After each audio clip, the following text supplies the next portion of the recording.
Madam Speaker, I would like to join with the House Leader in welcoming back members from the break and to wish everybody, and especially our staff of this Parliament, well.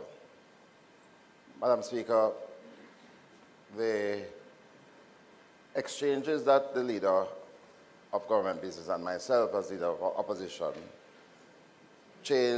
share from time to time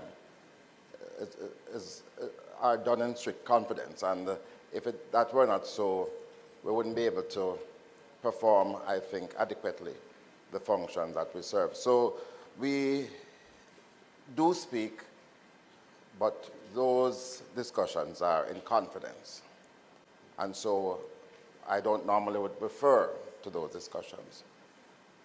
But the Leader of Government Business did advise me that there would be this tribute that we would be seeking to pay for the former clerk of the House. But he noted, I noted my concern, one, whether or not the clerk would be present, because from time to time, we come here and pay tribute to those who have served and those who have passed. So it's on the death of a member or a former clerk that we would sometimes rise and pay tribute. I like to pay tribute when people are alive, but better yet, when they are in front of us. So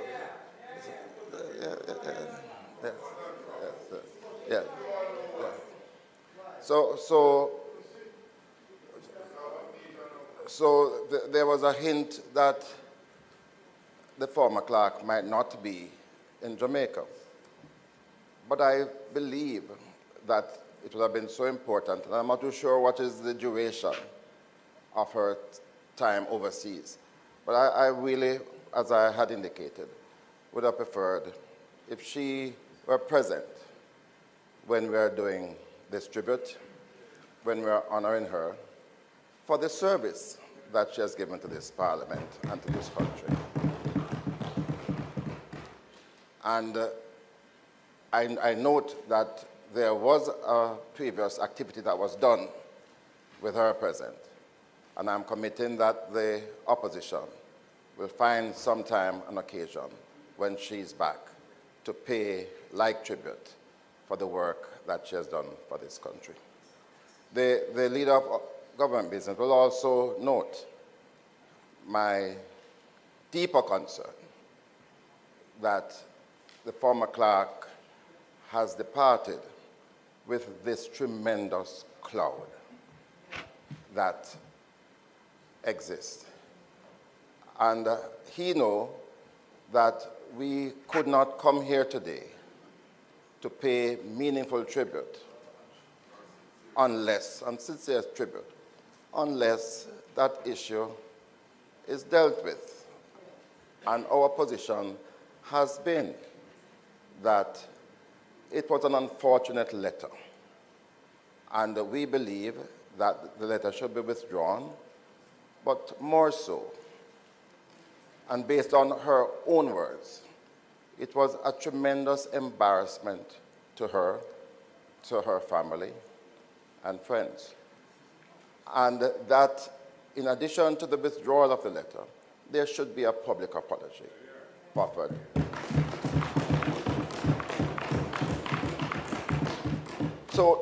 So while all of us, and I've not heard a single member of this Parliament speaking negatively about the work and conduct of the former clerk. And that's why we could not come here and in paying tribute to her, not have her present, but also to have this cloud remaining after such, as you have described, a long and distinguished career in the public sector, and in particular with this Parliament. So it is with some regret and sadness that I rise to make these brief remarks. We do hope that, and we are going to try to find an occasion where we can be much more fulsome in our comments to the former clerk in front of her.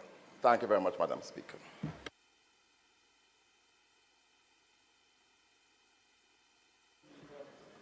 I do take note of the opposition leader of government business comments in relation to the preference for presence of the clerk. That indeed was my preference too. But we had conversations around the situation and contact was made, and we respect her preferences. So I just want to assure you that her preferences were well regarded on this side prior to my comments. Just to let you know. But Madam Speaker, I believe that there is a further comment that is needed to be made, and I defer to you. Thanks, House Leader. As Speaker, it is my privilege and indeed my duty to acknowledge Ms. Valerie Curtis for her long and dedicated service to this Parliament. This journey began when she joined as a staff member of the Parliament Assistant Clerk in 1995 and continued to work her way to being appointed Deputy Clerk in 2006. Her commitment to duty saw her being elevated to the position of Clerk in the Houses in 2021. And since that time, she has commendably led her staff in providing the necessary procedural and administrative support to the members of both houses.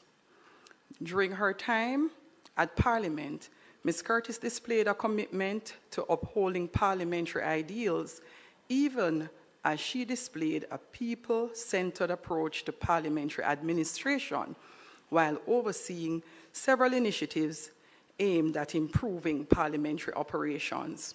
Throughout her tenure, she represented Jamaica at parliamentary conferences across the globe and was integral to the staging of international parliamentary conferences here in Jamaica, as well as hosting a myriad of visiting international delegations to the Parliament. Ms. Curtis has been recognized by the Government of Jamaica for her contribution to the Parliament through the conferment of the Badge of Honor for Meritorious Service, as well as the Order of Distinction in the rank of Commander Class in 2014 and 2020, respectively. Our differences in perspectives on a particular administrative matter and the resulting procedural communication to her, which was never placed on our HR record, but which has unfortunately been circulated in the public domain, was never intended to distract from her years of service and valuable contribution to the Parliament. Therefore, it is important for me to state that I continue to hold the retired clerk in high regard and acknowledge her contribution and not allow that to be overshadowed for any reason.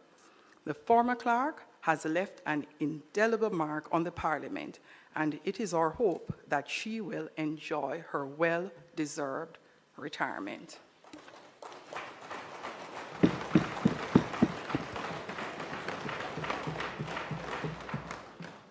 Madam Speaker,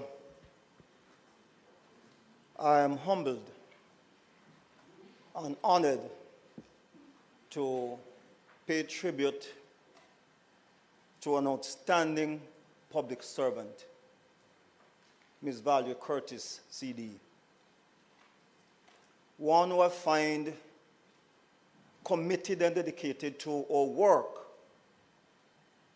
and went beyond the call of duty to make sure that every member of Parliament was comfortable in this House. I came here first in 1980, and I met the greatest clerk of the House, that was Edley Dean. And the knowledge that I've acquired as it relates to parliamentary procedures and the standing order, I learned that from Edley Dean, who I believe was the greatest clerk that this House has seen. I will not hesitate to say I believe Valerie Curtis can be compared to Edley Deans in her work, her standard, and her professionalism. I want to thank her for the service she has given to Jamaica and to this house. I want to say I'm confident that it will be difficult for anyone coming after her to fill her shoes and to be as outstanding and as great a clerk as she was. I do hope that after her, the staff and all around will enjoy that type of camaraderie, respect for each other, and a good working atmosphere. I want to say thanks to her for that great service she gave, and I hope that others would try to emulate her so that they can do as good a job or closer job as Valerie Curtis did to this house and this country. Thank you.